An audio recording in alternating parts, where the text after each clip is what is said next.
Hello guys, आज मैं आपको registration of charges corporate and other law के ये सब्जेक्ट लेने वाली हूँ। इसमें क्या है कि चार्जेस, इंटरेस्ट और लिन। चार्ज का मतलब मैं बोलती हूँ जब एक कंपनी किसी दूसरे से लोन ले लेता है तो तब कंपनी का काम बनता है कि चार्ज क्रिएट करे, क्योंकि मैं फ्यूचर में रीपेमेंट कर दूंगा करके चार्ज क्रिएट करना चाहिए। So it is created on the property और एसेट्स। वो किसके लिए क्रिएट किया जाएगा? प्रॉपर्टी नहीं तो एसेट के लिए चार्ज को क्रिएट किया जाएगा।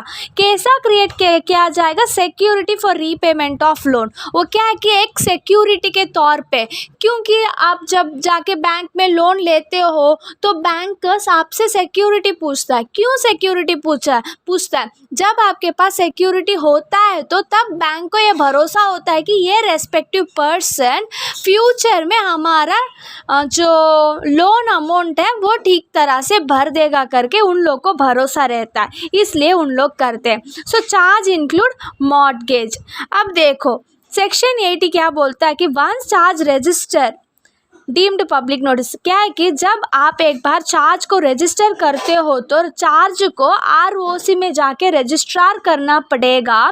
ठीक है, रजिस्टर करना पड़ेगा और रजिस्टर करने के बाद हम उसको क्या कंसिडर करते हैं? Deemed public notice. इसका मतलब क्या है कि डीम्ड पब्लिक नोटिस का मतलब ये है कि जब आप लोग चार्ज को जाके रजिस्टर करते हो, रजिस्टर करने के बाद ये हो जाता है कि किसी दूसरे कंपनी किसी लोन के लिए जा रहा है तो आपको जाके जो पोर्टल रहता है ना, वो पोर्टल में जाके आपको चेक करना पड़ता है कि प्रीवियसली ये रेस्पेक्टिव कंपनी के ऊपर चार्ज लगा है कि नहीं करके आपको चेक करना पड़ता है।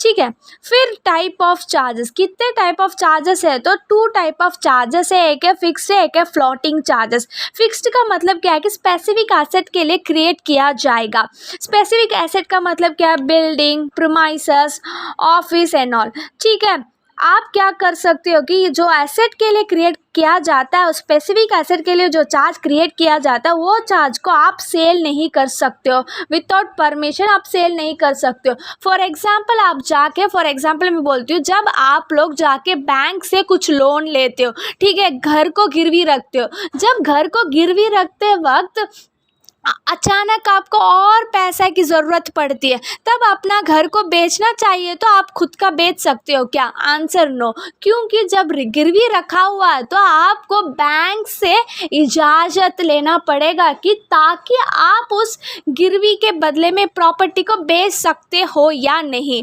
इसलिए आपको विदाउट परमिशन कभी आप बेच नहीं पाओगे। लेकिन क्वाइट ऑपोजिट है फ्लोटिंग चार्जेस। फ्लोटिंग चार्जेस का मतलब क्या है कि करेंट असेट है, raw material, stock in trade, datas. इसके लिए जो फ्लक्चुएशन होता है, आप ही देखो, आप जो रॉ मटेरियल खरीदते हो, मतलब जो रॉ मटेरियल रहता है एक ही प्रोपोर्शन पे रहता है क्या? वो तो चेंज होता ही रहता है। डेटा चेंज होता है कि नहीं? वो तो चेंज होता ही रहता है। मतलब जो फ्लक्चुएटिंग होता है उसे हम फ्लोटिंग चार्जेस बोल सकते हैं। इसको आप क्या कर सकते हो? यूज़ भी कर सकते हो, बेच भी सकते हो। ठीक है, फिर crystallisation of floating charges. Floating charge crystallisation का मतलब मैं क्या बोलती हूँ? अगर जो चार्ज क्रिएट किया जाता है फ्लोटिंग चार्ज, कभी कभार क्या हो जाता है कि फ्लोटिंग चार्ज फिक्स्ड में कन्वर्ट हो जाता है। फिक्स्ड में कन्वर्ट हुआ तो आप क्या नहीं कर पाओगे? सेल नहीं कर पाओगे। फ्लोटिंग में था तो आप सेल कर पाते थे, लेकिन कुछ प्रॉब्लम के हिसाब से आप नहीं कर सकते हो। मतलब आप ही देखो कब कन्वर्ट होता है सिचुएशन इनटू कॉन्ट्रैक्ट। जब कोई कॉन्ट्रैक्ट में बदलाव हो जाती है तब ये चार्ज फिक्स्ड में कन्वर्ट होती है। जब कंपनी लिक्विडेट होती है, अगर कोई कंपनी को सीज किया जाता है तो तब ये फ्लोटिंग से फिक्स्ड बन जाएगा। नेक्स्ट है section 77, charge is created with in 30 days.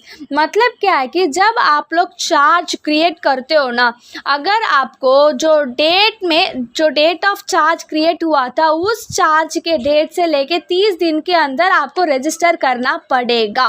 ठीक है, आपको रजिस्टर करना पड़ेगा और रजिस्टर के लिए आपको CHG-1 फाइल करना पड़ेगा। डिबेंचर के लिए CHG-9 चार्ज, आप CHG चार्ज 1 चार्ज 9। ठीक है, उसके लिए आपको क्या करना पड़ेगा कि कॉपी ऑफ डॉक्यूमेंट आपको अपना डॉक्यूमेंट देना पड़ेगा आरओसी में।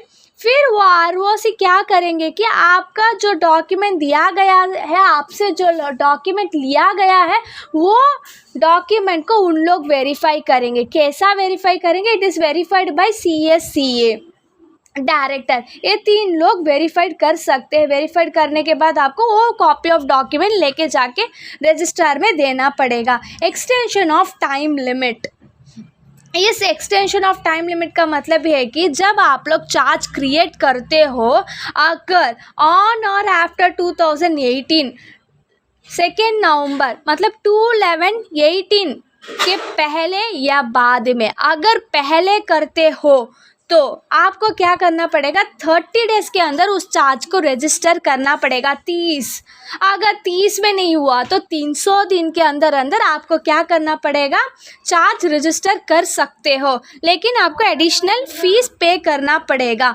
अगर उस 300 दिन के अंदर भी आपको नहीं हुआ तो जो ये 11/2/2011 है ना, 11, ठीक है, 2/11/2018 से लेके आपको 6 मंथ तक का आपको क्या करना पड़ेगा? एडिशनल फीस भर के आप चार्ज को क्रिएट कर सकते हो। नेक्स्ट क्या है कि अगर चार्ज जो है, ठीक है, आफ्टर 2/11/2018 के बाद अगर क्रिएट किया जाता है तो आपको 30 दिन के अंदर नॉमिनल फीस दे के चार्ज क्रिएट करना पड़ेगा। अगर 30 दिन के अंदर क्रिएट नहीं हुआ तो नेक्स्ट 30 दिन के अंदर, पहले 30 में नहीं हुआ तो नेक्स्ट 30, अगर नेक्स्ट 30 में भी नहीं हुआ तो दोनों का ऐड करो, नेक्स्ट 60 डेज़ के अंदर अब विद एडवोलोरियम फीस दे के आप क्या करना पड़ेगा? चार्ज क्रिएट करना पड़ेगा। अगर आपको इस वीडियो अच्छा लगे तो लाइक करना ना भूले, सब्सक्राइब करना ना भूले। Thank you for watching.